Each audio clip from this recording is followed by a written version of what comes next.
All right, who is familiar with the Abbott and Costello routine, Who's on First?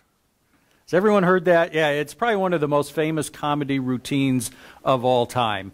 I heard as I was looking up some of the details that it actually, they are the only non-baseball people inducted into the Baseball Hall of Fame, and it plays on a continuous loop there. So, it's, yeah, you imagine being the person who has to hear that over and over. And the whole thing, there's different variations to this setup, but Costello, the shorter, rounder of the two, is talking to Abbott and asking him about this baseball team. He wants to know the names of the players, and Abbott knows the names, and he introduces it with the fact that, that players are using nicknames nowadays, and so he starts and tells him who's on first, and of course that leads to all the confusion. Well, do you happen? I thought about even showing it. Thought about doing things. Here's what I decided: little quiz. Do you remember the names of the people on the bases? Who's on first? What's on second? I don't know's on third. So those are the three big ones. In left field is why, and of course that's up. You know why? I just want to know. Center field is because, and there's no right fielder ever mentioned in any of the routines. Now, it said there's some board game that came up with the right fielder and gave him the name Nobody. So, but in none of the routines, it's never there. The pitcher, tomorrow. Of course, same thing. Who's the pitcher? Well, tomorrow. And catcher is today. And then it ends, Abbott says something, and Costello says, I don't give a darn. And Abbott says, he's our shortstop. And if you've ever seen that, again, it's been voted like the best comedy routine of all time because there's, a great deal of comedy with them not being able to communicate with each other. But if you've ever been in that situation, it's not always as funny, is it? Have you ever been in a situation where you're trying to get something across to someone and they're just not getting it at all? Or maybe they're trying to get it across to you and you're frustrated. Yeah, usually it's not funny. Well, we've been seeing it in Matthew a lot. I mean, you could almost call it one of the overall themes of Matthew. And Jesus is the one that you have to wonder, it's like, oh, did you get frustrated, Jesus? He's telling these people, including his inner group of disciples, he's telling them about the kingdom. He's telling them about his messiahship, and they're not getting it. He's just started to tell him, we saw, starting in chapter 16, he's telling him, I came to die. And, at first they argue with him, then they're sad. It says, I came to die and not set up this physical kingdom. And they just keep asking, yeah, but how about that physical kingdom? He tells them the greatest in the kingdom, to be the greatest, even to enter, you have to have the humility of a child. And right after that, yeah, but can we have the two seats right next to you? And you look at that like, boy, you aren't getting it. And then last week we started Matthew 21, the last week of Jesus' life. He enters on Palm Sunday. And you remember, if you look at it from the outside, everything looks great. Here's this crowd of people welcoming Jesus. They're waving the palm branches, throwing down their cloaks. They're shouting, Hosanna to the Son of David. They're welcoming the Messiah into Jerusalem. And everything looks great until you realize they don't get it.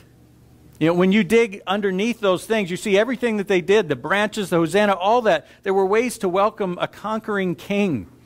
And so they're thinking one thing, and Jesus is thinking the exact total opposite. He knows, I'm riding into Jerusalem to die. And then he goes to the temple. And you see this same idea of not getting it. Here he finds all these people and they're selling things. They're exchanging money, selling animals. And he calls it a den of robbers. And really it seems that the meaning of that has more the idea of a nationalistic stronghold. You Jews, you think just because you have the temple, that's enough. They had the same idea and attitude toward the law. We have the law. That's what's important. We're Jews. That's what's important. You remember, clear in the beginning, John the Baptist said to the Jewish leaders, if God wants, he can raise up sons of Abraham from these stones. That was just so radically different than what they thought. No, we're special just because we are Jews. Jesus says, no, in the temple area, it says this place that you've made a nationalistic stronghold is supposed to be a house of prayer.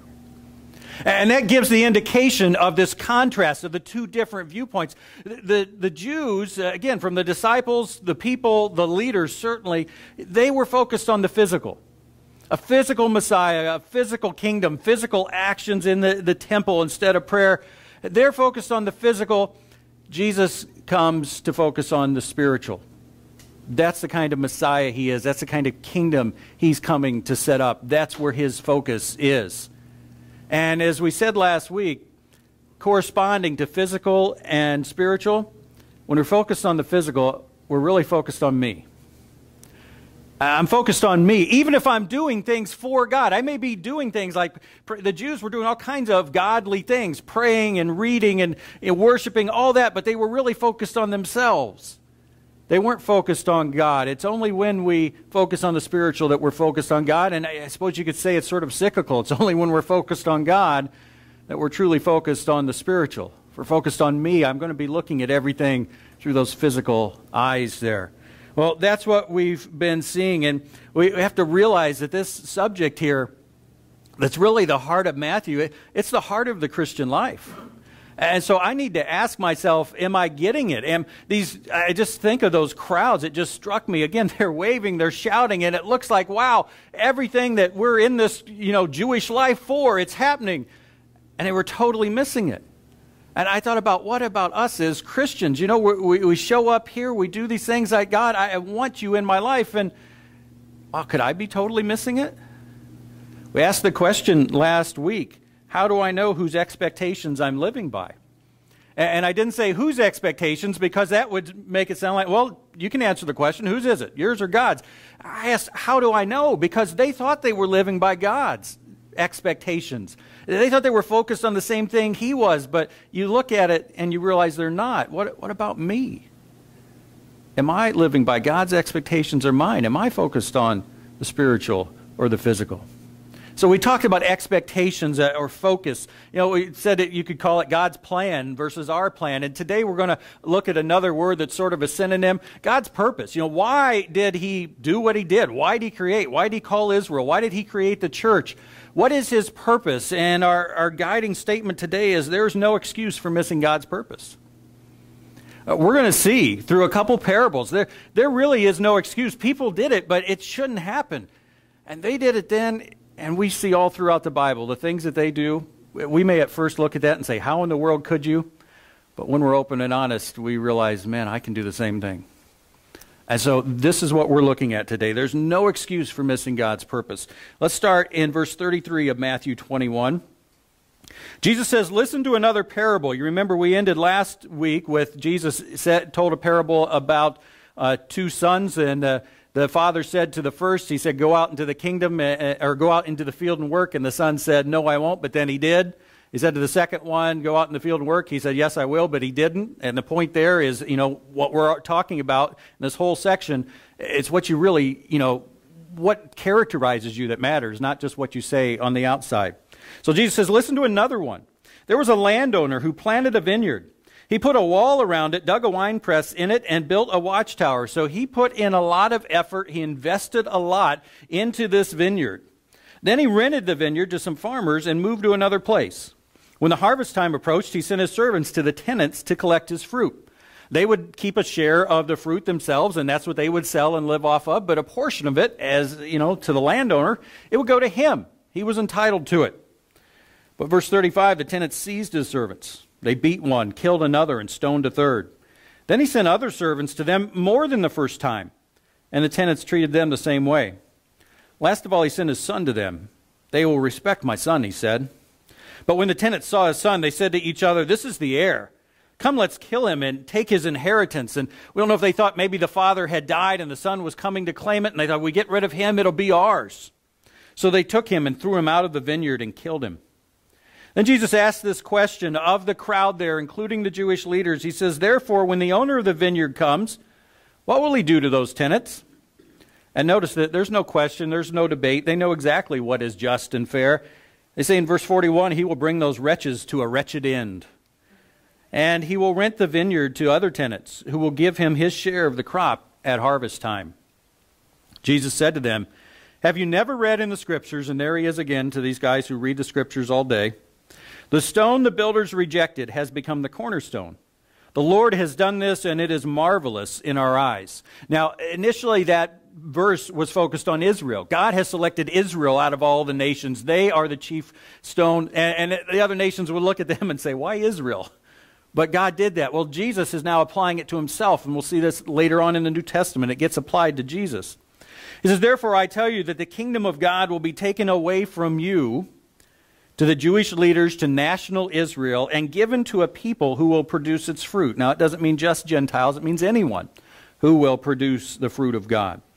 Anyone who falls on this stone, going back to Jesus, will be broken to pieces. Anyone on whom it falls will be crushed. So, in the Borg, resistance is futile. Then, when the chief priests and the Pharisees heard Jesus' parables, they knew he was talking about them. They looked for a way to arrest him, but they were afraid of the crowd because the people held that he was a prophet. So you look at this here, and of course the landowner is God. The tenants are the nation of Israel. And God, throughout his interaction with Israel, throughout his relationship with them, the servants that were sent there, the prophets. And Israel, you read through the Old Testament, and many times the prophets were rejected to the point of being beaten and killed.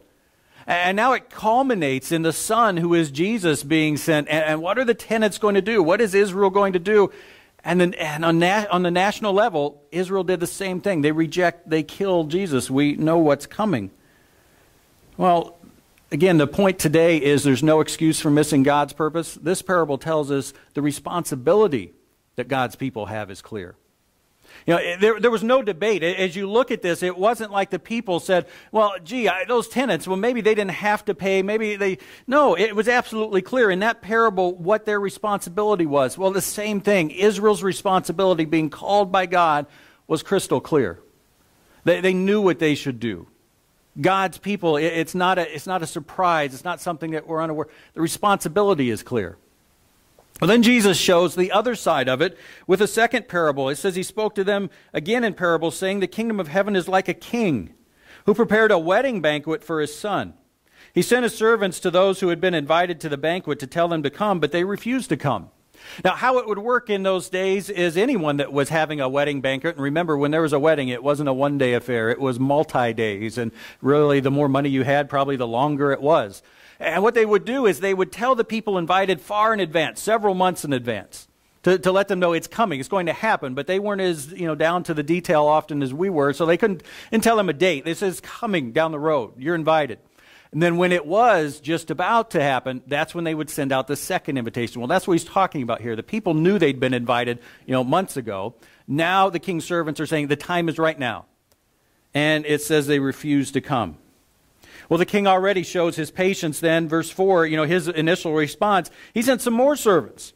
He said, tell those who have been invited that I have prepared my dinner. My oxen and fattened cattle have been butchered and everything is ready. Come to the wedding banquet. But they paid no attention and went off, one to his field, another to his business. The rest seized his servants, mistreated them, and killed them. Now, you might think that's a little out of proportion, don't you think? A little overblown.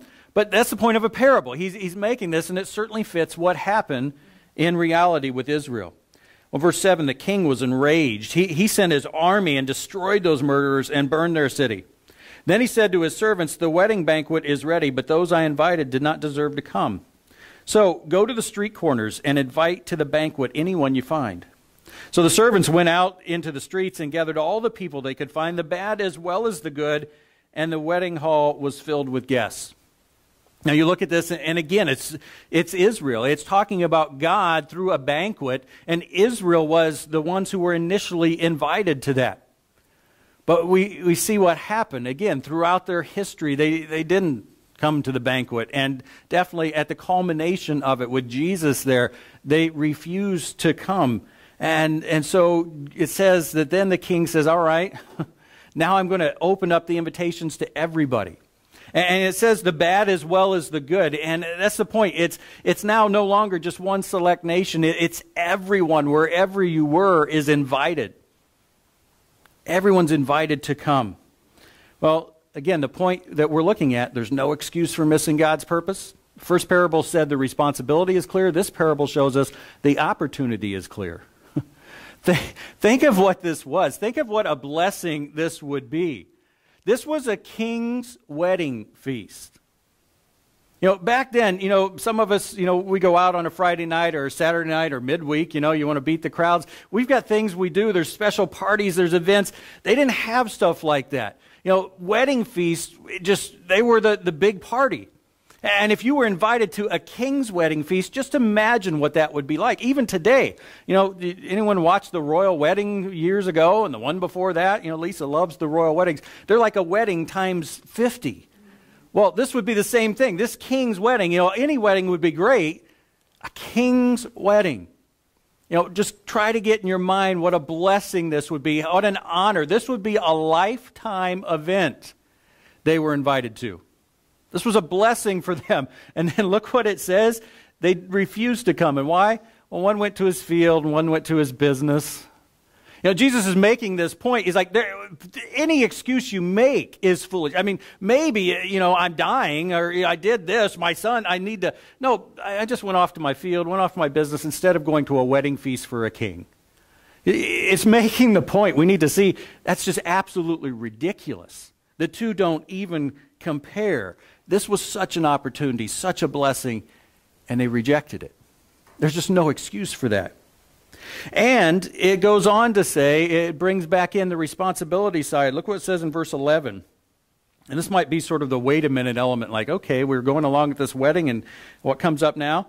Verse 11, but when the king came in to see the guests, he noticed a man there who was not wearing wedding clothes. He asked him, how did you get in here without wedding clothes, friend? The man was speechless. Then the king told his attendants, tie him hand and foot and throw him outside into the darkness where there will be weeping and gnashing of teeth. Like, wow, weren't expecting that at the wedding, were you? You imagine being at a wedding and comes in some guy thrown out, not just, asked to leave, thrown out. And, that's the language that's used of hell, as Jesus makes this point.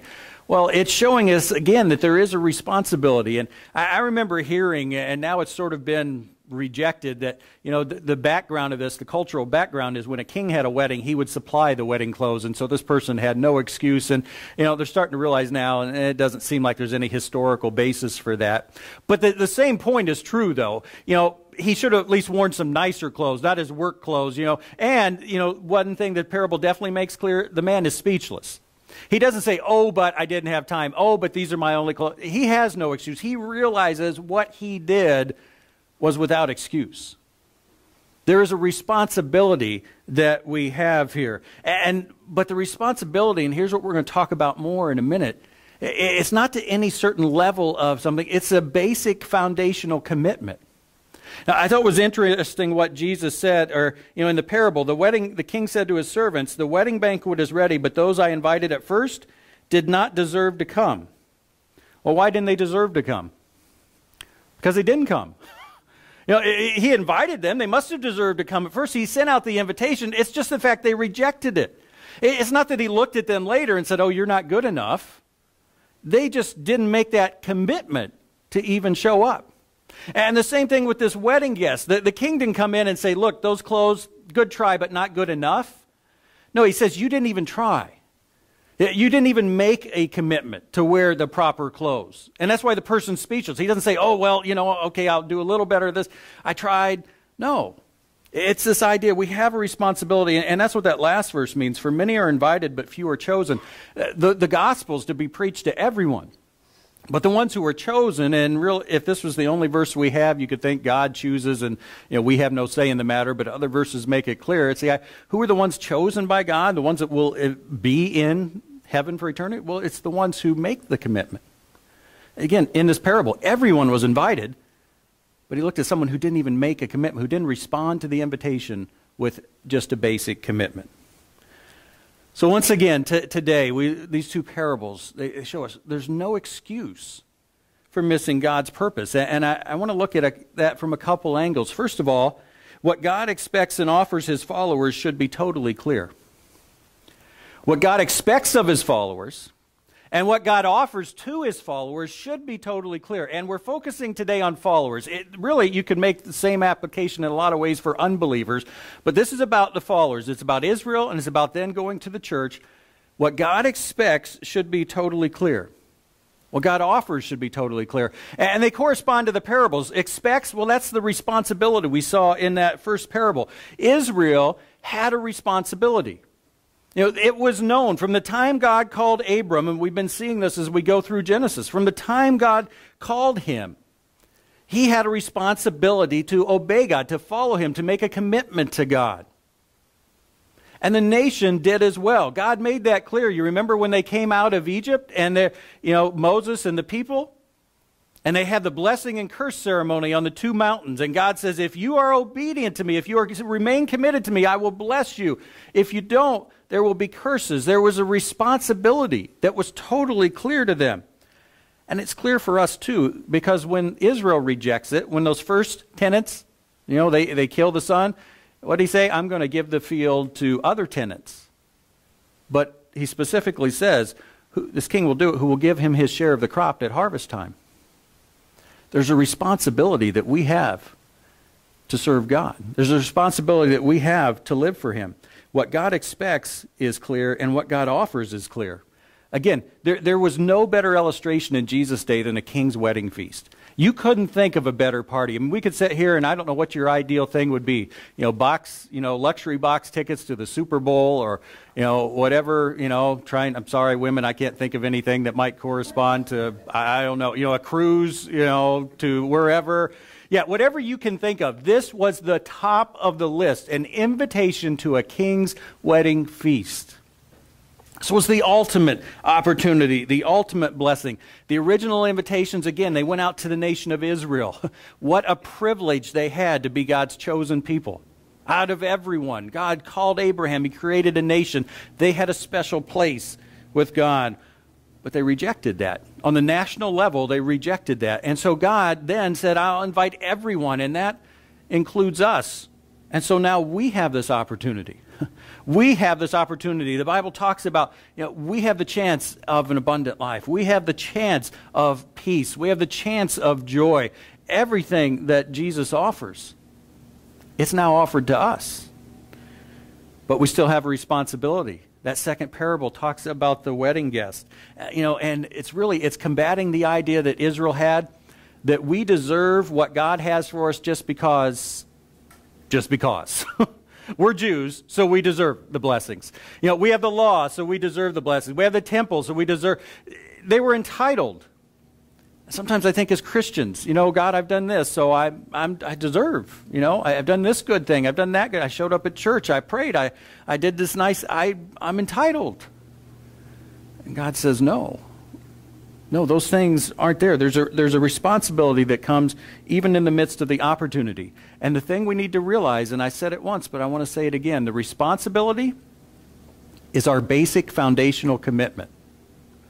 Here's probably the biggest lesson from today, is the responsibility. It's not to a certain level of good works. It's not specific good works. The focus here is on this basic level of commitment. Again, the issue with the tenants and the wedding guests was not their level of obedience. Jesus didn't look at the tenants and say, you didn't pay me enough rent. No, there was no commitment at all. It wasn't on, well, you were not quite good enough. No, you absolutely rejected me. There was no commitment. The wedding guest, well, it wasn't like they showed up a little late, you don't get in. No, they refused to come. The man who was called out for his clothes, again, it wasn't like you didn't dress up quite well enough. No, you didn't do it at all. Do you see the difference there? Jesus is not looking and say, you're not good enough. You tried, but you fell short. No. He's saying you didn't even have that basic, foundational, fundamental commitment. And we've been seeing this all through Matthew. And we've said, even our commitment doesn't have to be perfect. God doesn't look and say, well, your commitment's not perfect enough. But it does have to be total. We can't have some area of our life that we say, God, this is off the table. This is off limits. I'm committed to you except here. Our commitment has to be total. It will never be perfect. It will grow and mature, and we won't live up to it at times, but it has to be there. It has to be total, and that's what this is all about. They had an absolute lack of commitment. And for us, sometimes, again, we miss the fact that it's the commitment where God's focusing. That's where, in Luke 9:23, the verse we talk about over and over, it's on your handout. Whoever wants to be my disciple must deny themselves and take up their cross daily and follow me. That is foundational commitment. Now, there's other places in the Bible that talk about some of the specific things that should flow from that commitment, but God says to become a disciple, this is what a disciple is. It's someone who has that commitment. That's what we see in the first one. And you know what? The other thing in these parables that struck me is this commitment. It's not extra. It's not like you could separate it. Again, you look at these renters. There was no one in the audience, and there's none of us who thought, well, I wonder if these are the kind of renters who pay rent or the kind of renters who don't pay rent. Because, it's just logical to have both. No, it's not. If you're a renter, you pay rent. I wonder if these are the wedding guests that the king expected to attend, or he really thought, well, they'll blow him off. Like, no. It's part of the story. If you're a tenant, you pay rent. If you're a guest and said you would come, you show up. It's not extra. Well, the same thing with commitment. Again, if we believe that there's a God who created the universe and that he sustains and keeps the universe running, and he sent his son to redeem us, commitment is then not optional. You don't say, well, gee, I wonder if I should be committed to him in this relationship or not. I'm going to opt for the non-committed relationship. No, it's not an option. It is just integral. It's inherent in the relationship. It was with Israel, it is with us today. It's the implication of being called by God, the Creator, the Sustainer, and the Redeemer. So, again, the first key idea is this: what God expects and offers his followers should be totally clear. But it's not. The second idea, yet God's followers still miss his purpose for them, don't they? And don't we? And you could even go so far as to say God's followers sometimes reject his purpose for them. Now, remember, this passage that we're talking about, it started in the beginning of chapter 21 with the crowd shouting, Hosanna, Hosanna, and they were missing his purpose. But now we're focused on these Jewish leaders, and they're out and out rejecting it. But we've been seeing in Matthew, and we said it last week, missing often leads to rejecting. These same people on Sunday who were shouting Hosanna, they're going to be some of the ones in the crowd on Friday shouting Crucify. These same leaders who were trying to kill Jesus now, they were the ones who were just missing it when he was a baby and the Magi came into town. And they just were missing things. Now they've absolutely rejected Jesus. Missing often leads to rejecting. And so you see what happens here. They miss it. That Jesus gives them the parable of the talents. And it says, verse 45, when the chief priests and the Pharisees heard Jesus' parables, they knew he was talking about them. There was no question. There was no, well, maybe. There was no debate. Well, Jesus, let us give our side of the story. They knew what Israel had done in the past. They knew it was wrong, and they knew what they were doing. There is no excuse. And so did they turn around and say, you're right, Jesus, we're sorry? No, verse 46, they looked for a way to arrest him. They were going to arrest him, and we've seen earlier, they want to kill him. The only thing that kept them from doing that, it wasn't some conviction in their heart. They were afraid of the crowd because the people held he was a prophet. If they could have got it done right then, they would have arrested him, put him on trial, and killed him. They still missed it. The purpose is clear. We just saw that, but they miss it. The parable of the wedding. Jesus tells that one. What a special opportunity the nation of Israel has had, but they've blown it. And the leaders, what happens then? Well, I didn't read verse 15, but you look down there. Then the Pharisees went out and laid plans to trap him in his words. They hear it. It's clear. And what's their response? Let's get rid of him. Let's bring on the very punishment he's talking about, the rejection of God on our nation. Let's don't repent and stop it. Let's rush head forward and bring it on. And I look at that and I ask the question, how could that happen? And I think this is the root problem today. Then we look at these stories and passages in the Bible, and often there's a root problem. And I sort of compare it, it'd be like if you were trying to do a math sheet, and for some reason you thought 2 + 2 was 5.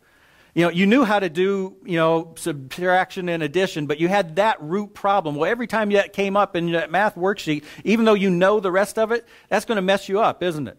Well, a lot of times there's a root problem, and we get the first thing, but there's something underneath that's keeping us from, we're filtering it through the wrong filter.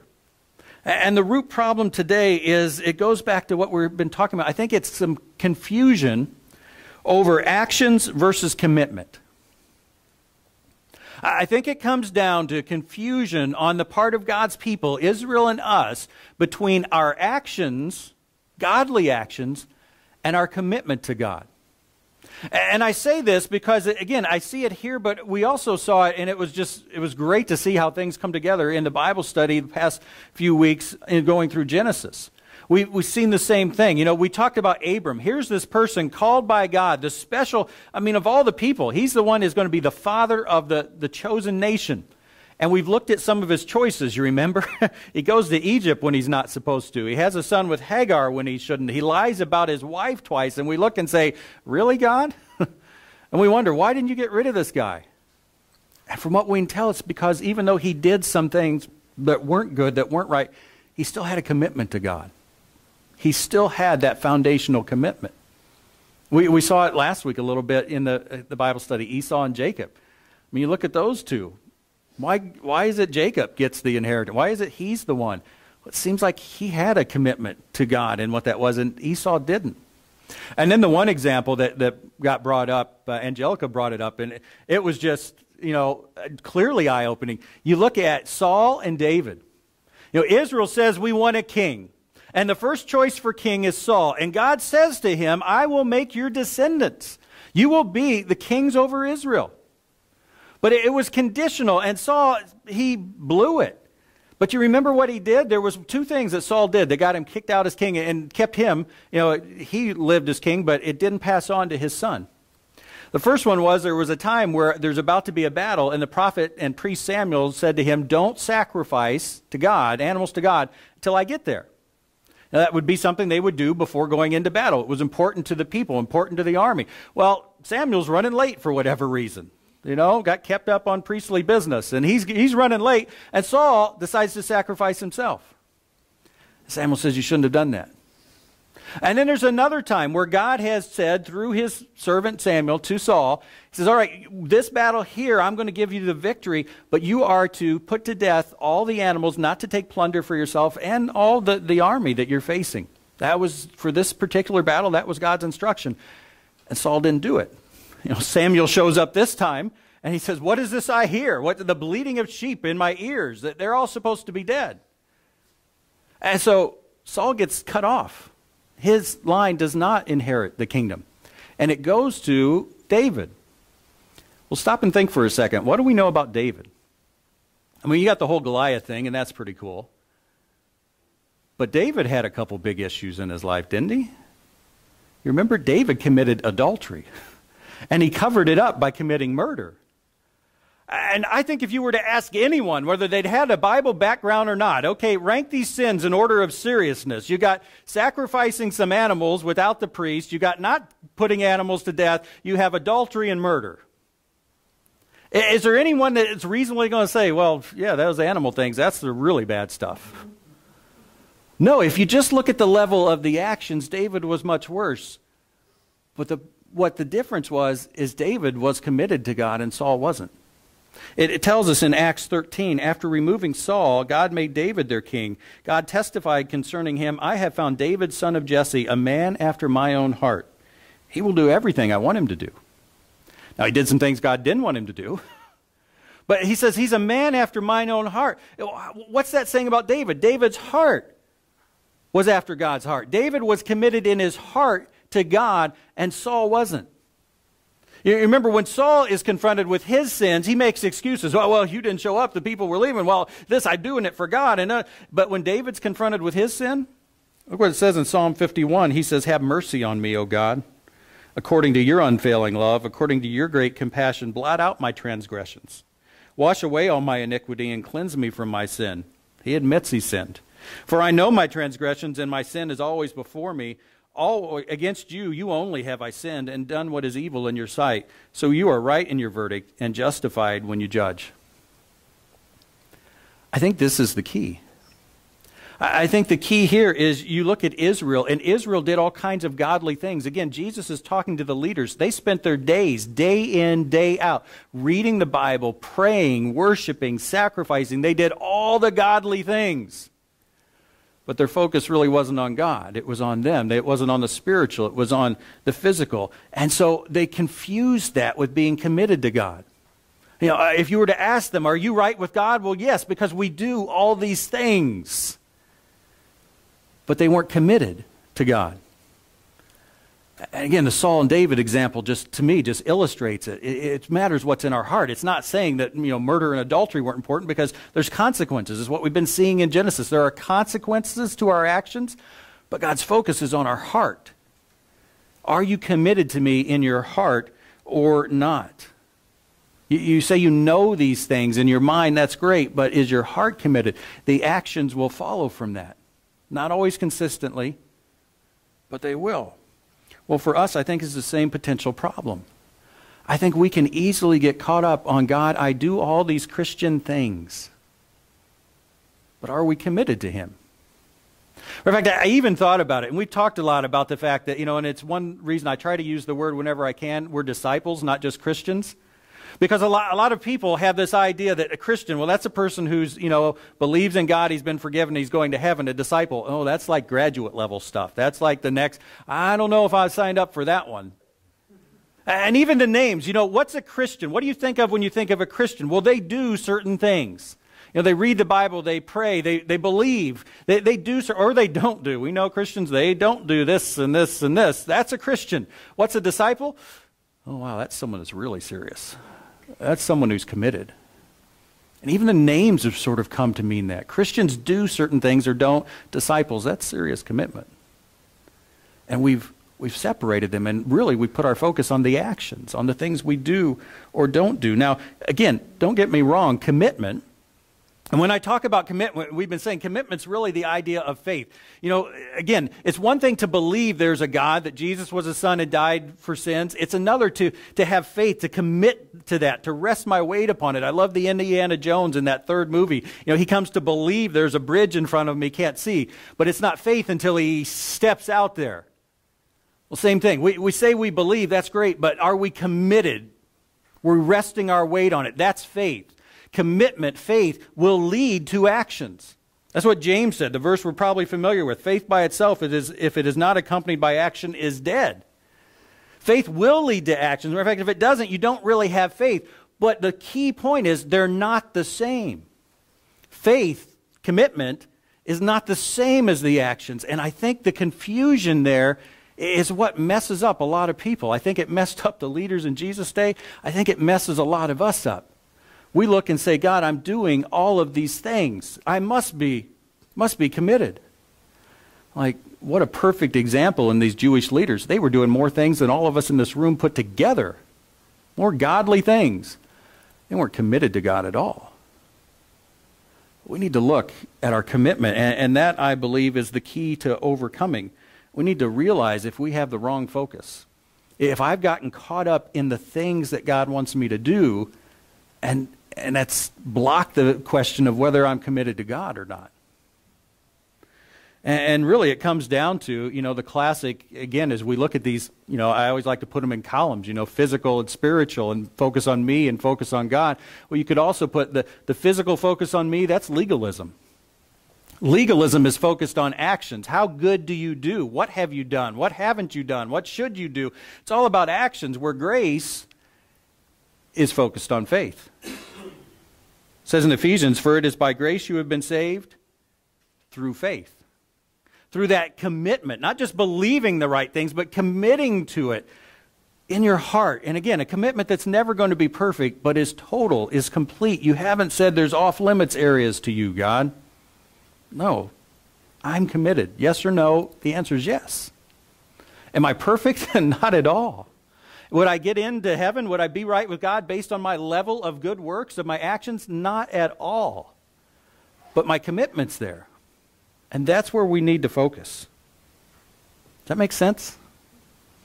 I think that's how, again, I look at this passage, and it's like, how could you Jewish leaders, how could you get to this point? How could the people, how could you, and I think they look, we do all these things for God, it must be okay.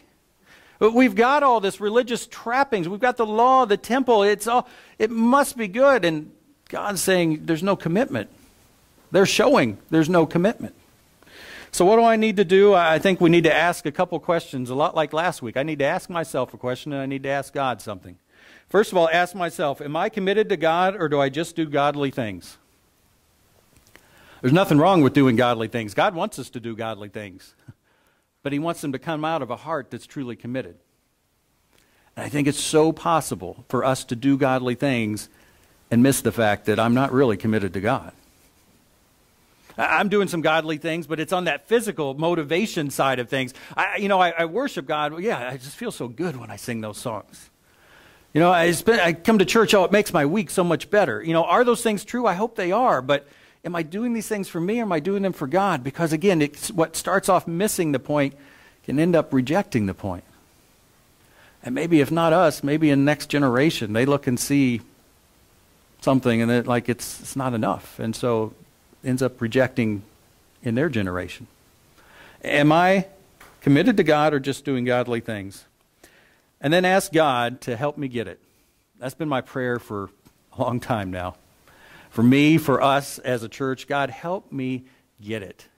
I don't want to miss out, God. It's just so clear. Again, the responsibility is clear, but also the opportunity, the blessings of what I can have in this life with you if I truly live it committed to you. I don't want to miss that. And so we get into the growth triangle. We look at the Word. What's it say there in the Bible? What's it show us when we really dig down deep? In my situations, that life experiences, how have things worked? Have I noticed a difference? Okay, does it have anything to do with my level of commitment? Am I committed? And as I talk with other disciples, we need to ask each other. We need to talk about this with each other.